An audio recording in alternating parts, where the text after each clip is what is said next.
Do you want to start planning your trips like a pro, save money, time, and stress, and guarantee the best vacation ever? Then you're in the right place, because in this video, I will be sharing our entire trip planning process, including our top insider tips for almost 5 years of full-time travel. Now, I'll make sure to have chapters in the description below of each step of the video, so you can skip to a specific one that you're interested in, or you can come back to this video the next time that you're planning your trip.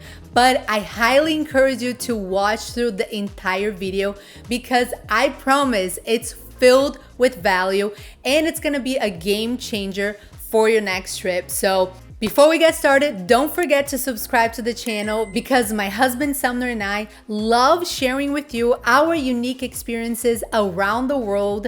And at the very least, you're in for a very fun virtual vacation, but it's also a great way to discover new destinations and fun things to do and start planning your next trip. So without further ado, let's get to it. Step number 1, decide on the destination and the time of year you want to travel. Now, one important thing is that you should probably pick one before the other. Why? Let's say, for example, you're set on a destination. You should probably go to that place during their best time of year to visit, or best times of year to visit. You might have to be flexible on when that is. Or let's say you already know that you're going to have your vacation in December, but you also really want to go to Norway. Well, December is not the best time of year to go to Norway, especially if you really want to see the Northern Lights, or let's say you want to see the puffin birds. You need to make sure that you're going to a certain destination during their best time of year. So make sure that you're flexible and pick one before the other, so you can make sure you can have the best vacation possible. Now, here are some of our insider tips. Number 1 is, it's not all just about the time of year in terms of like winter and summer.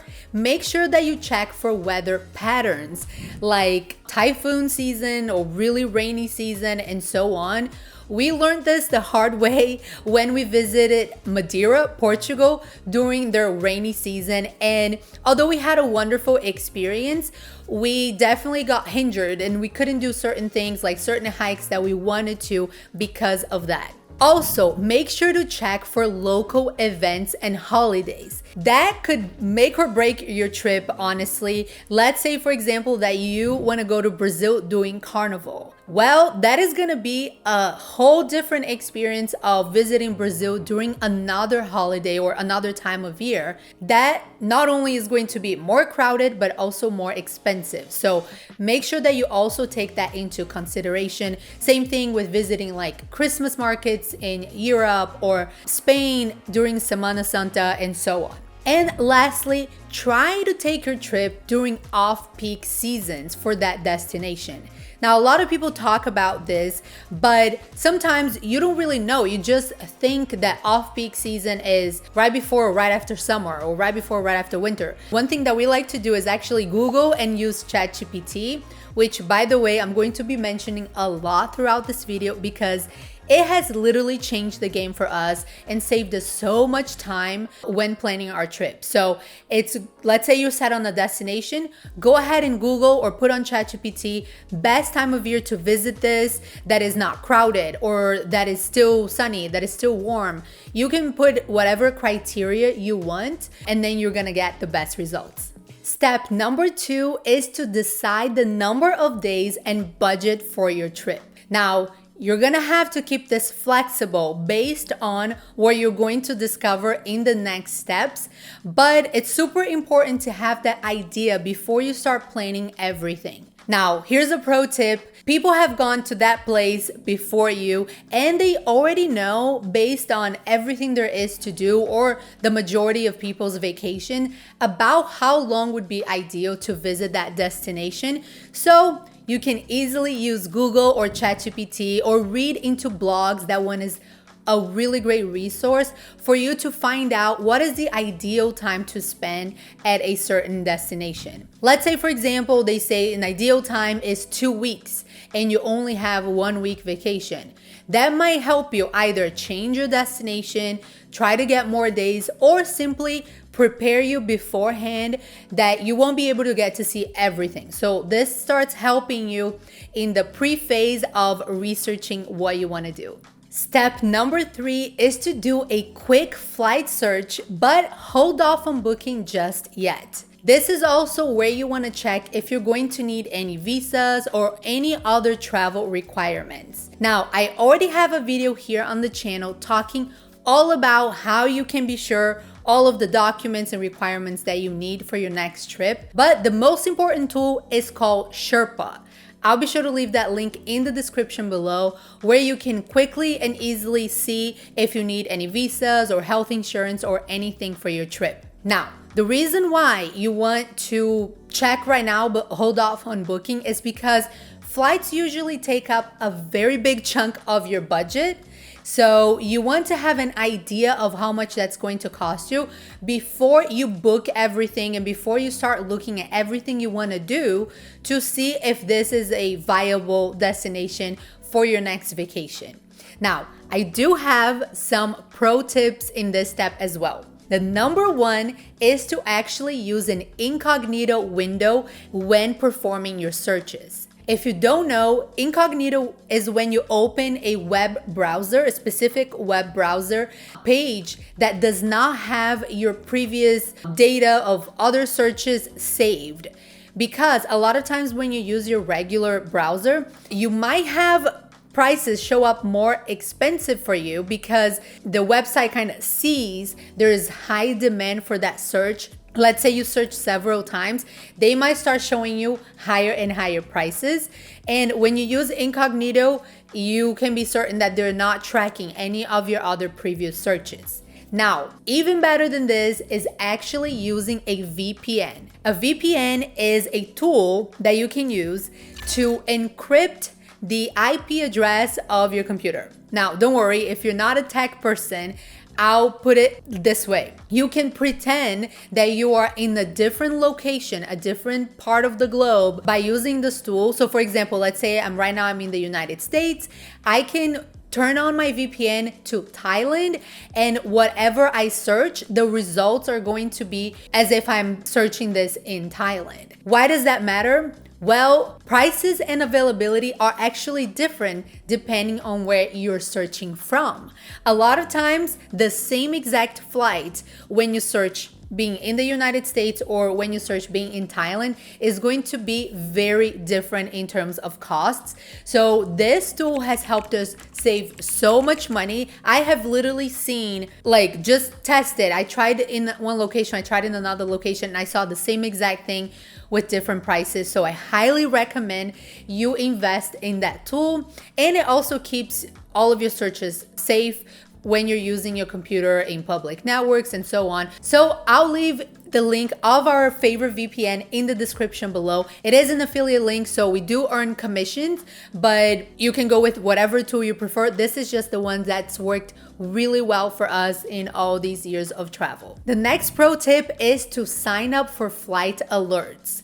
So a lot of times you can go, for example, into Google Flights, and let's say you already know you want to leave from New York to Tokyo on December 10th or around December 10th. You can make that search and use incognito and your VPN, and then you're going to see a little toggle button that you can turn on, and that will turn on price alerts. So if that cost ever changes, if the price ever drops, they were going to notify you. You need to be logged in with your Gmail or Google account in this case to get those notifications. And then in that case, once they notify you, you could purchase right away, know that you're saving money, and so on. This has helped us so much as well. Another thing you can do is actually leverage layovers to have mini adventures in your entire vacation. So again, let's say you want to go from New York to Tokyo, and there's a layover in London. And let's say the layover is already 23 hours, and that's great. That's plenty of time for you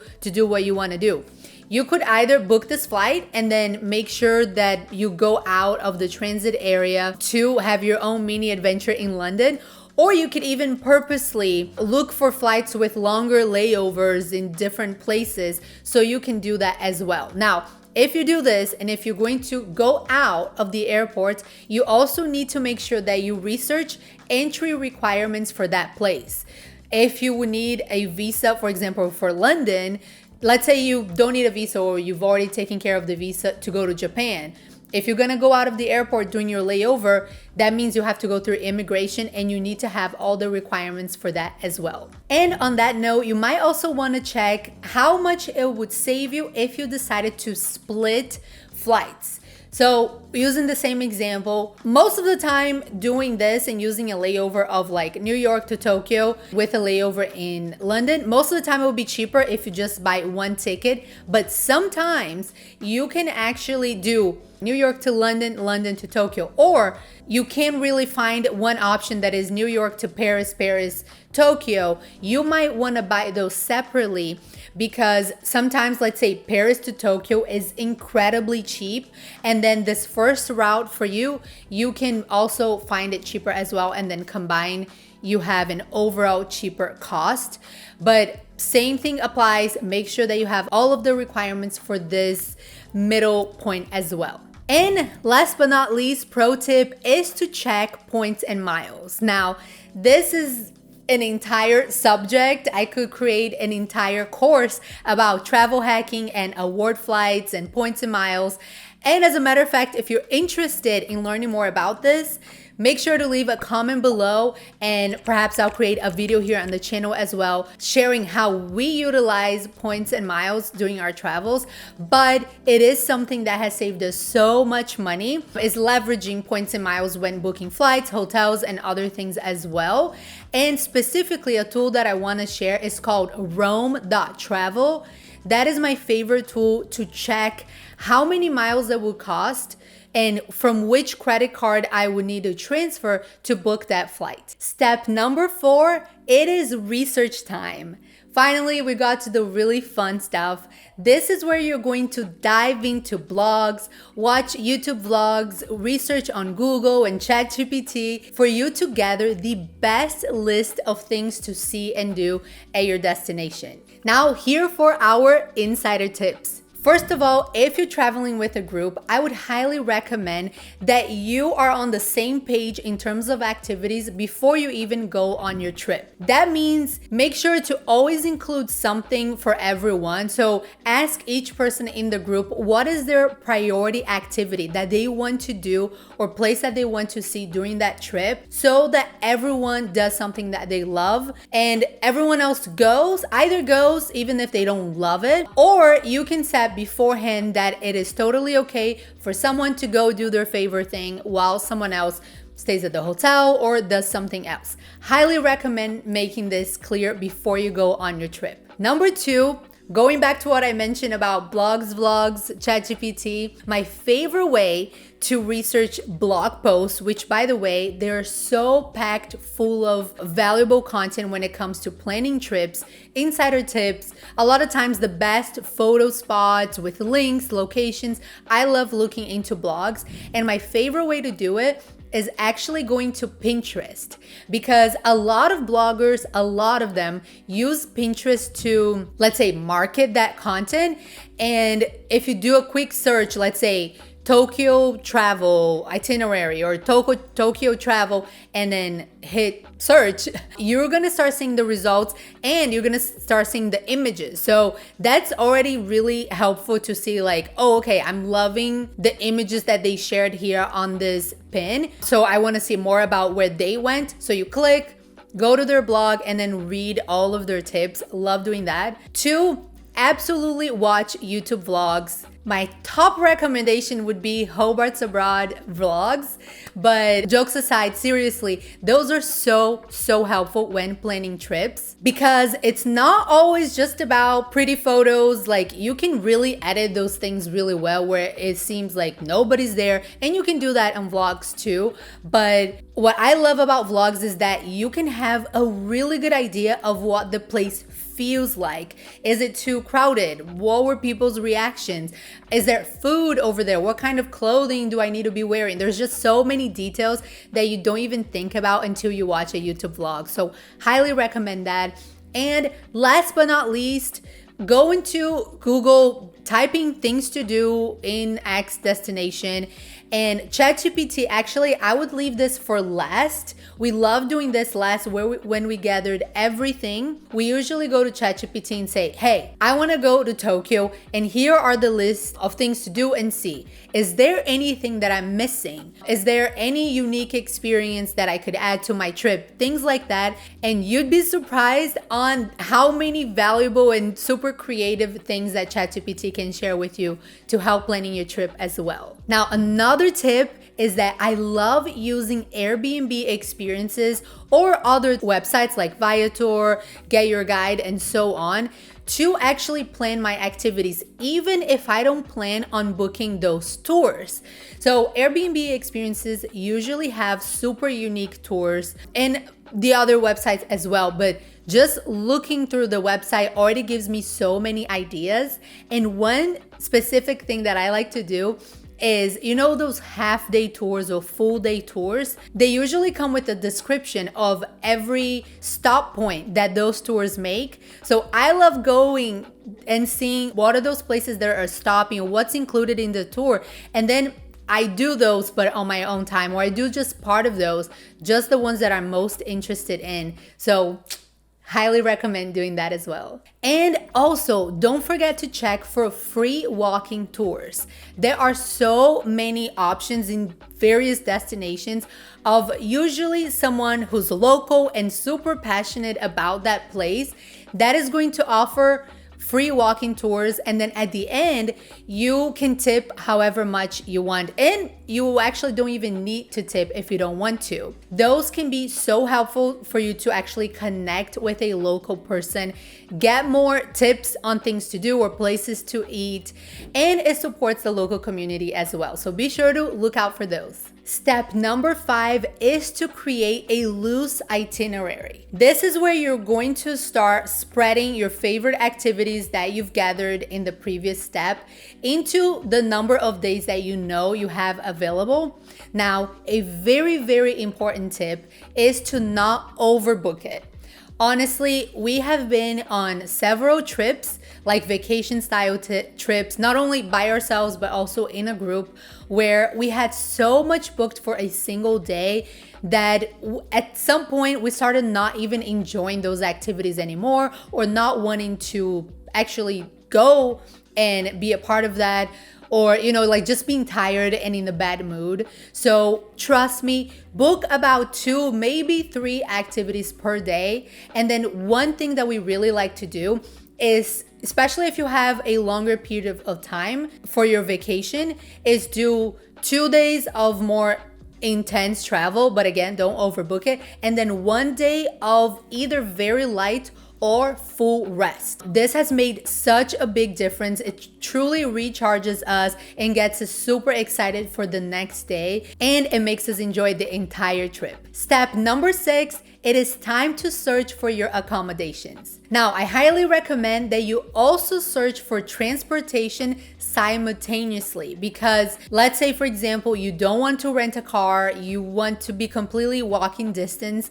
from the spots that you kind of already know you want to go, then that narrows it down for you in terms of location of your stay. And it also starts preparing you for the next steps when you need to book everything like transportation and so on.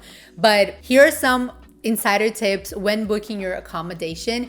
Number 1 is to first decide what type of trip you want to have. Is it more of a relaxing trip, or more of like an exploring and adventure type of vacation? If you're into more relaxing, and especially if you want your accommodation to be more part of your experience, maybe you want a spa, or maybe you're into like all inclusive, all of that, then you already know that you want to invest more in your accommodation. Now, if you're in for the adventure of what the destination has to offer aside from the hotel, then perhaps this would be a place where you can save a little bit of money because you're only going to be back at the hotel to sleep. Also, if you're traveling with a group, consider the benefits of sharing a space versus having private rooms.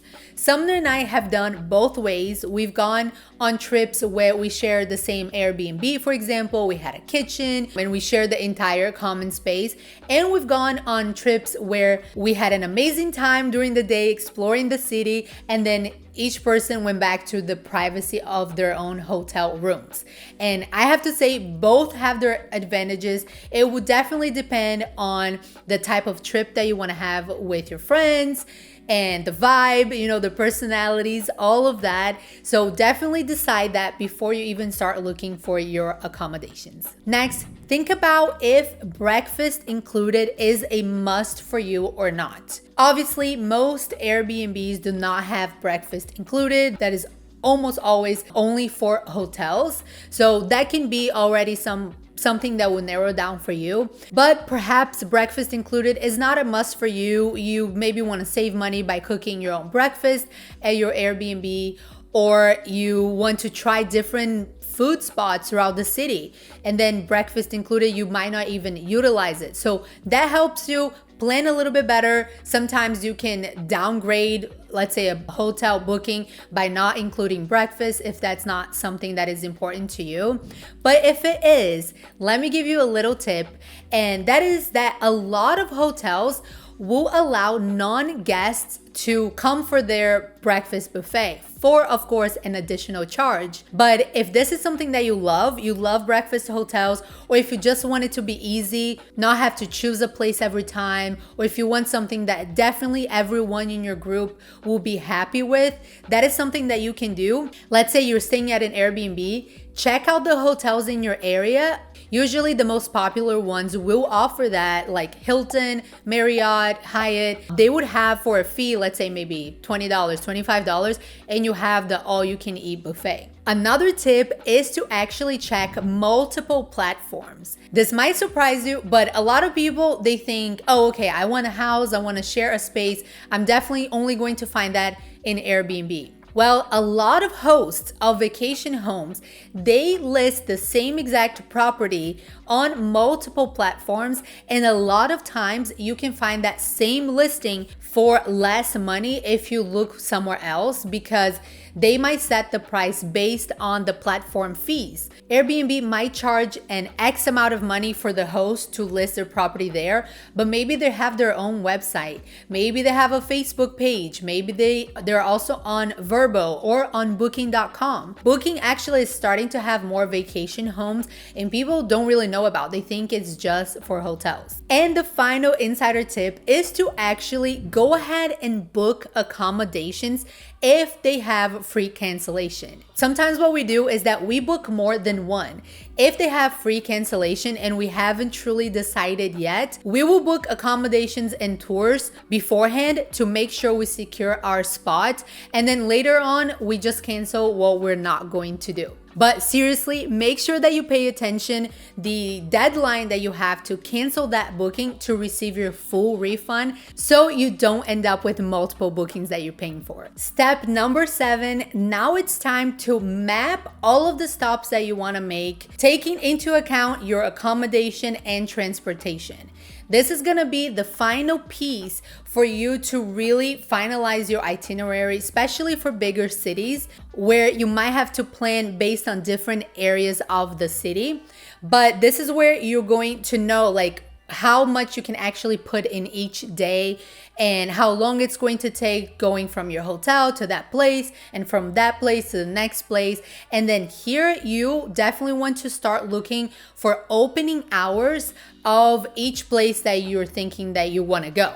So, for example, let's say you want to visit a palace and they're only open from 11 to 3. You know that you're going to have to plan your itinerary now based on those hours, or maybe they're closed on Tuesdays. You know, all of that's going to take into account. So, map everything so you know everything is doable before you actually start booking. And one pro tip is for you to actually check in local apps and utilize those, especially like for transportation.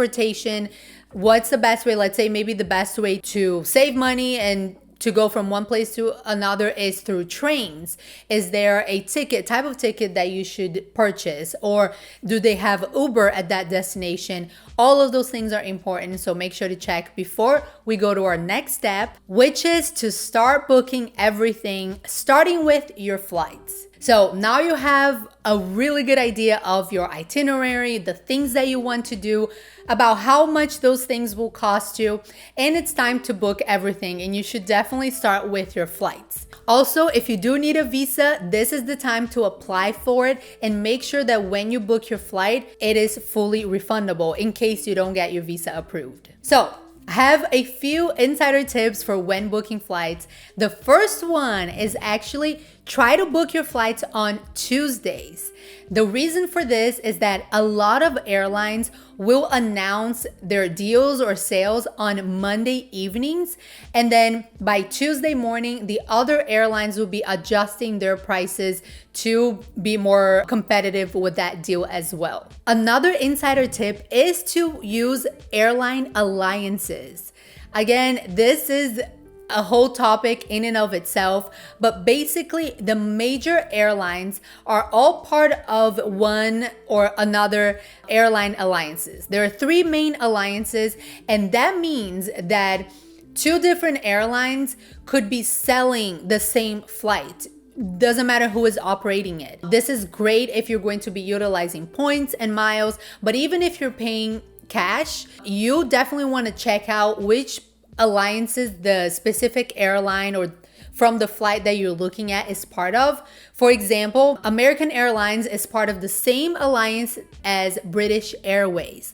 And sometimes when you go to British Airways website, you can find the exact same flight, even operated by American Airlines, for cheaper. This is very often the case when you're booking with miles, but it also happens a lot when you're booking with cash. So be sure to check out other airline websites in that same alliance. And on that note, you also want to check out some of your credit cards, awards, and perks.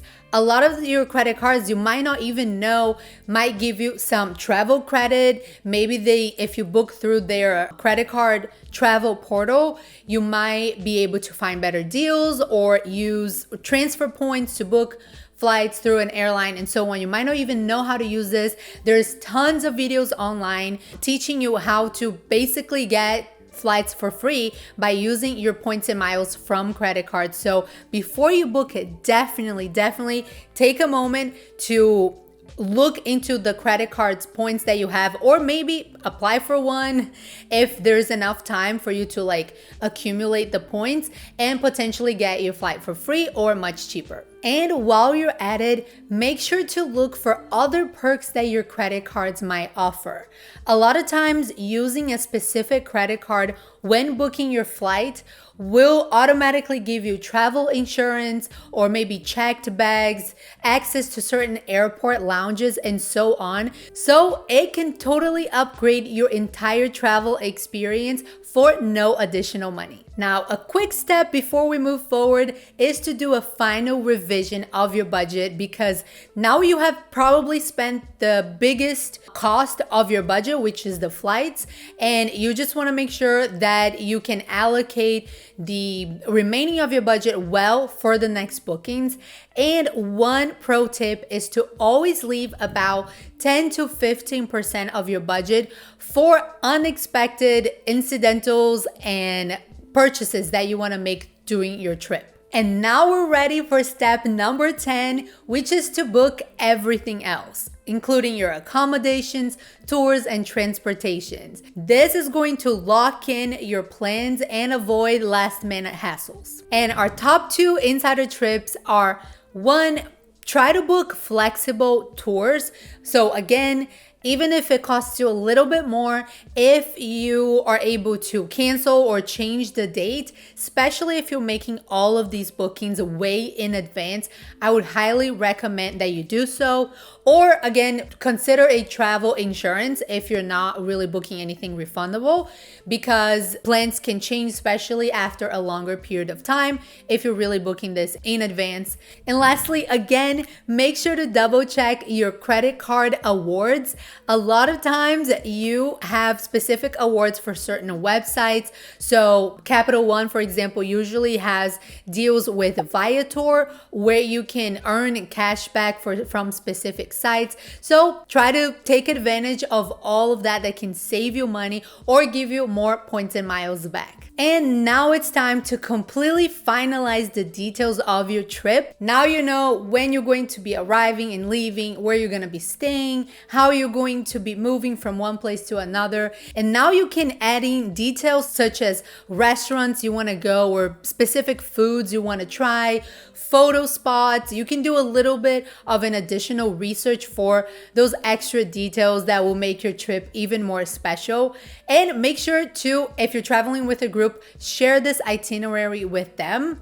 Now, one pro tip is to have an idea of pretty much everything you want to do already planned out, but be open for changes once you get to your destination. One thing that we like to do is actually book any tours that have a local guide towards the beginning of our trip, because a lot of times doing those tours, the local people are going to share things and insider tips that for things to do or places to see that you didn't discover doing your research. And then you want to have not only an open mind, but also a semi-open itinerary for you to adjust your activity. So that is definitely a top tip. We love being able to connect with locals towards the beginning of our trip. That actually helps us to enhance the rest of our vacation even more. Now, the final step is to prep and pack for your trip. So here are a few insider tips that I'd like to share. Number one is to, of course, check the weather of your destination during that time of year so you can pack appropriately. But a lot of times we get too obsessed about bringing everything that we can when we can actually purchase those things or rent those things at our destination. And that's going to be way less stressful. For example, we just took a trip to Finland and I was super nervous about having enough warm clothing for when we were there. And I simply went onto my research mode and found that you can easily rent winter overalls and winter outfits for very inexpensive for your entire trip. And that is what we did. And I'm so glad that we did that. This can save you money. Let's say you don't want to check a bag, you just want to bring the essentials. This can save you money, stress, and actually make your whole trip even better, because there was no amount of clothing that I could have brought that would have been better than renting one of those winter overalls. Another game changer is to stay connected using either a local SIM card or an eSIM. What we do, especially because we're constantly traveling, is that we have signed up for one called AirAlo, and it's been the best decision we've made, because not only they have packages that include 119 countries, I believe. So you can purchase a package and have data in any of those countries that you go, but they also have specific packages for specific destinations. So it is super convenient because you don't need to go to a local kiosk and try to purchase a SIM card and see if it's compatible with your phone and so on. You can activate it even before you get to your destination, and as soon as your plane lands, you are connected. So I'll be sure to leave that link also in the description below, because it has been a game changer for us. Another thing, and often overlooked, is that you should definitely back up your documents and email copies to yourself. You should have the printed copies if you can, but send it to your email copies of your passport, visas, travel insurance, even like booking accommodations, anything. If God forbid something happened, you have those very easily with you, and it's going to save so much time and stress as well. And it's going to give you that extra security that you won't be left nameless in a foreign country if anything happens. And another thing that I would advise is to consider travel insurance. You don't need to spend a lot of money on this. As a matter of fact, we have very affordable travel insurance from Safety Wing, and I'll leave the link in the description below as well if you're interested. But travel insurance can give you that extra peace of mind if anything goes wrong. Maybe it's with your flight, or if anything, some sort of accident, or even there are insurance for equipment. Let's say you're bringing a lot of expensive things, there's gonna be insurance for you out there. So take a look at the different options, and also, as I mentioned before, see what your credit cards offer as well. For example, with rental cars, I always pay with the same credit card because they include rental insurance. So I don't even need to purchase, it's included with my credit card. So take a look at those perks as well. Lastly, if you're going to a country that speaks another language, I would highly recommend that you learn a few basic phrases. Maybe a lot of the population will speak English, but it is polite, and it's also good for you to kind of understand a little bit of what's going on. But it is polite to go to a place and know how to say thank you, hello, please. The basic phrases. You don't need to stress yourself out to learn a complete different language. We use actually Google Translate a lot, specifically when we went to Korea and Turkey. Although a lot of people spoke English, we wanted sometimes to communicate certain things that they weren't understanding. And because we had our eSIM and data everywhere, we could easily do it with Google Translate. And our bonus insider tip is to use a travel planner. So we're giving you free access to our travel planning spreadsheet so you can stay organized throughout the entire process, stay on budget, organize all of your itinerary, and so much more. So check the description below for the link so you can get free access. And that's it. This is our tried and true travel planning process. I am so excited for you to go on your next adventure. I really hope that what I shared in this video today helps you have a better experience, an unforgettable adventure. And please make sure to share with us in the comments below which tip you liked the most, which one you were most surprised by. If you have more tips to share with the community, also go ahead and share those in the comments below. We read every single one of those and really appreciate the support and the feedback. If you want to see more content like this, or as I mentioned, if you want to learn a little bit more about maybe travel hacking, things like that, let us know in the comments below. Watch our other videos here in the channel, subscribe so you never miss anything. And as always, thank you so much for watching, and I look forward to seeing you at our next destination. Until then, bye!